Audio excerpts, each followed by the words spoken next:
The year Y2K was definitely an interesting year. It was the first year to make a whole new millennium happen in our lifetime, and people thought the world was going to explode.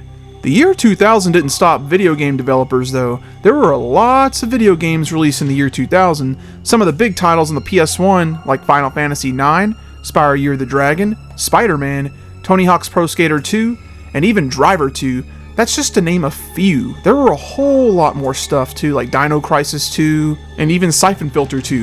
We got lots of number 2s on here. If the game was kind of new and it was made by like a small developer or just out of the ordinary, then the odds of it selling very well that year were very, very slim because there was a lot of steep competition. Covert Ops Nuclear Dawn is kind of one of those under-the-radar games that came out in 2000. It didn't sell terribly, but it didn't sell great either. Activision's name is even on it. It got a 4.8 out of 10 by IGN. That's pretty bad. It's easy for a game with this kind of title to get lost in the shuffle, so I just sat down and played through the entire game, and I definitely want to talk about what's going on here because there's a lot here to go over. So sit back, relax, let's go over Covert Ops Nuclear Dawn for the PlayStation 1.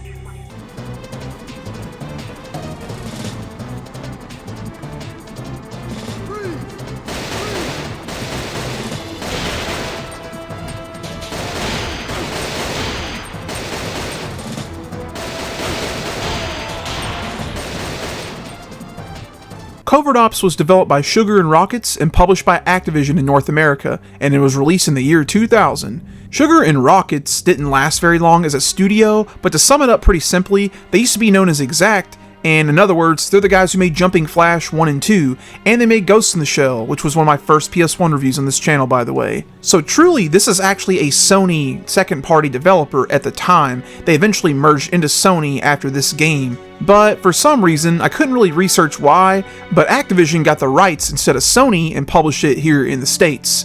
Also another thing, this game is not even called Covert Ops Nuclear Dawn in other regions. It's called Chase the Express. It got a completely different name elsewhere. I actually think that name is a little bit better. Covert Ops just sounds a little generic. I mean, that's a lot of military games that have that title, so fun fact about that too. The plot of this game is pretty interesting. So it takes place at the beginning at St. Petersburg, and French Ambassador Pierre Simon makes his return to Paris aboard a NATO armored train. It's called the Blue Harvest, accompanied by his wife, Catherine, and his daughter as well, and Simon's secretary, Mason. And they're guarded by this lieutenant. His name is Jack Morton. That's who you play as in this game. Shortly after the train nears the borders of Ukraine, a terrorist group known as the Knights of the Apocalypse, led by ex-agent Boris, they attack the NATO team that was on board, and nearly almost everyone dies, except you.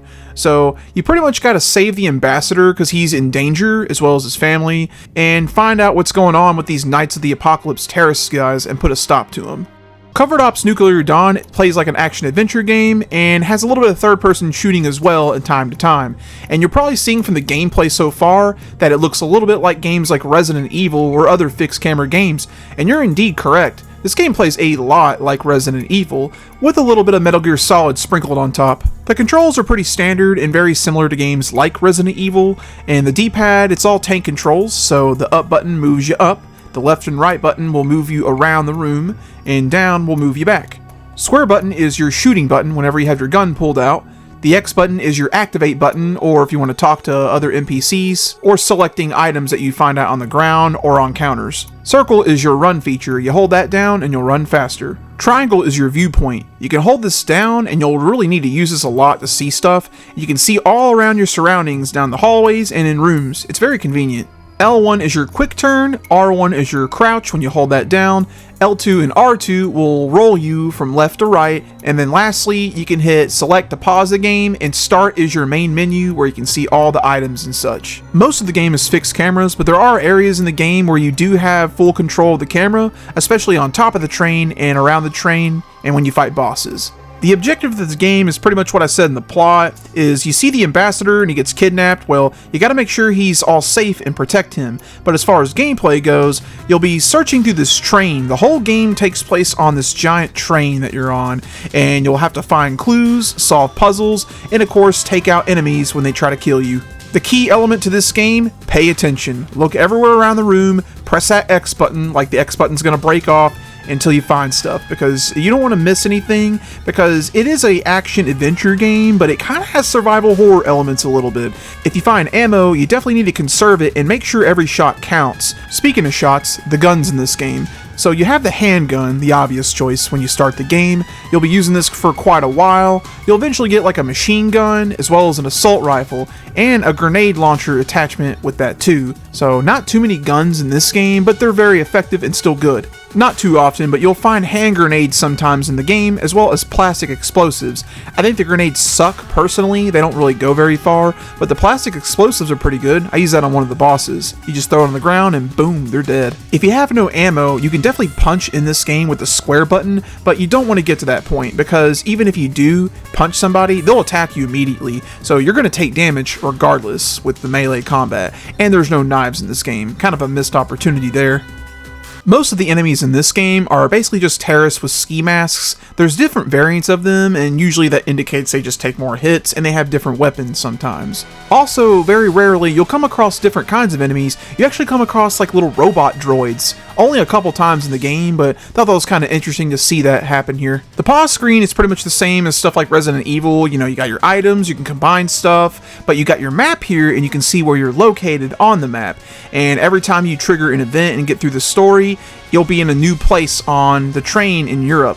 You can also contact Christina or HQ sometimes, and you can gather a little bit of information. Sometimes it's helpful, and you can look at your files, of course, if you are stuck on something. You can look at the map of the train, and it'll tell you where you have been, and usually highlighted in purple, you have not been there yet. And the save stations. So similar to Resident Evil, you have the box system, and you can put items in the box, and you can save. Thankfully, you don't need ink ribbons in this game. They're infinite saves, so that's very convenient.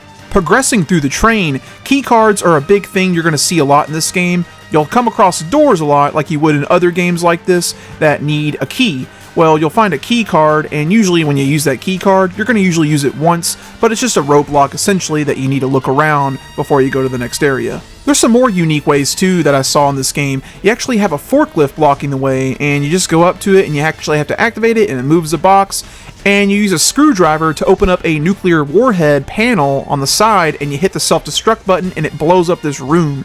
That's kind of interesting to see things like that in this game though, for progression reasons. You will come across an occasional puzzle here and there, like this one here. You have to get like a floppy disk and put it in this computer and type in the room number that was locked that you couldn't get to.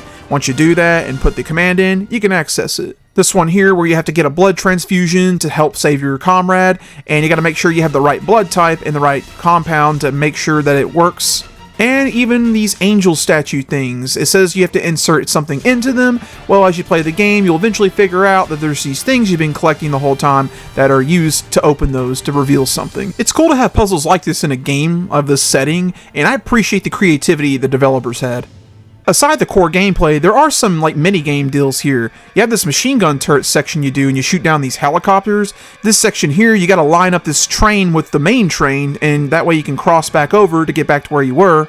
And one of the later sections of the game here, you have to defuse these bombs, and you have to make sure you cut the right wires, and how you know how to do that is these items you've been picking up throughout the game. It's just cool to see this variety. They really went out of their way to make it a lot of interesting stuff here to give variety to the gameplay. Even the boss fights have some variety. The first guy has a crossbow, and you gotta hide behind these pillars to shoot him, as well as this flamethrower guy. You fight him on 2 different trains. That's kind of badass. And even this guy with the laser gun. This guy is a bitch to fight, and you gotta learn how to fight him and learn the pattern. It's really cool and definitely provide a fun challenge. The difficulty of this game is not too bad. You can play on either rookie, normal, or expert mode. Rookie mode I think is way too easy. You get way too much ammo and health. The game is a spring breeze at that point. Really just focus on the puzzles. I think normal is appropriate because it gives you a solid challenge. It's not too hard, but it definitely doesn't give you a handout, so I really appreciate the difficulty in this game. The music in this game definitely fits the setting very well. It's like an action thriller type of theme, 007 style, and the music is composed by Toshiyuki Watanabe. And the only thing I could find out about him is he did assist with the orchestration in the Shenmue games. That's a pretty cool fact. I gotta say, the soundtrack of this game is pretty good. Covert Ops Nuclear Dawn is a very well-made game. I had a blast playing this game. This game was a lot of fun from start to finish. It's addicting to learn what to do throughout the game. The action was fun, and even the graphics, by the way, I didn't even mention this, they look outstanding for a PS1 game. The textures are really nice, and all the character models, you know, for a PS1 game, you can definitely tell Sugar and Rockets had experience when they were making this game with the models. It's got a pretty good plot for the most part, it's got good characters, it's got good gameplay, it's got good puzzles, and the best part of this game is it has multiple endings. There's about 6 or 7 different endings that you can get, and the decisions you make on items that you get, like saving this guy who's about to bleed out, those things can impact how the ending is. So this game even has replay value. I would definitely say this is probably one of my new personal favorites on the system. This game is easily a top 30 or top 20 game for the console. Not too sure why this game got hounded back in the day. I think reviewers back in 2000 just didn't know what they were doing, and they just, you know, said whatever they wanted to say. This game, of course, though, is not without its issues. I do think the camera is a little too zoomed out sometimes, especially in the corridors, in the train, and the assault rifle. Okay, you get a lot of assault rifle in this game. You don't even get it until the last, third of the game. So it teases you the whole time with that gun, so that's kind of annoying a little bit. And the third thing I want to bring up, this game needs a remake. This game would be awesome if it had an official remake in 2025 for the PS5. It's been 25 years since it was released. Why not release it for new systems? Chase the Express, you know, and just make a whole remake. I think it would sell well, but I'm just kind of, you know, hunching here. Enough of what I have to say about this, though. Is it worth your time to check out? Absolutely. It is a must-play. Good and bad news, though, it is stuck on the PS1, just like a lot of other games I review in this channel. They're just stuck on the system for some reason. The good news, though, is this game is very cheap in North America. It's about a $20 game complete in box. That's very, very good for a game like this, so definitely keep a lookout for this game since that price is very good. Well, that's about all I have to say about the game, so as always, thank you guys so much for watching this video. Y'all take it easy.